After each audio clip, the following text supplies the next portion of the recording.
Union protectors versus a union tamer, and now presidential candidate Republican Scott Walker. They have to work on their chanting skills a little bit, but they're making their point. Just one day after announcing his run for the White House, Wisconsin's governor makes his first pitch as a candidate right here in Las Vegas with what he calls his everyman story. Walker revving up a crowd at the Red Rock Harley-Davidson. That's a company founded in his state of Wisconsin.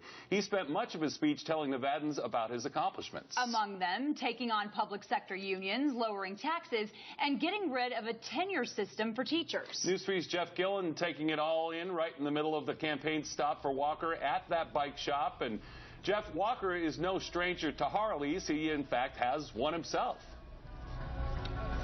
He sure does. He's a big fan of Harleys, and good to see both of you here tonight, everybody. That's right. The governor of Wisconsin came here to this Harley-Davidson dealership on Rainbow. No mistake, Harley-Davidson, and you hear one revving up right now.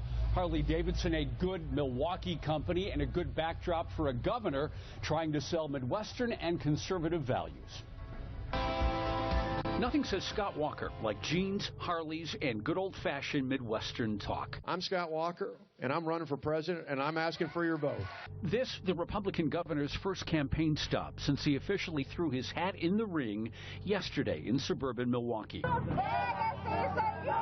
Outside, union protesters upset Walker took on Wisconsin unions and won.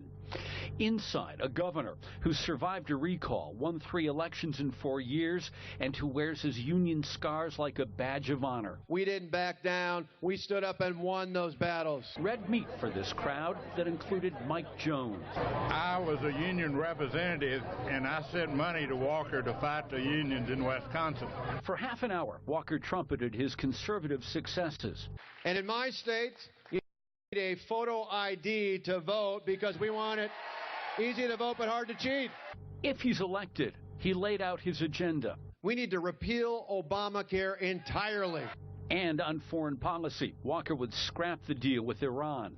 I will terminate that deal. I will put in place crippling economic sanctions on Iran, and I will convince our allies to do the same. Walker says his hero, his role model, is Ronald Reagan.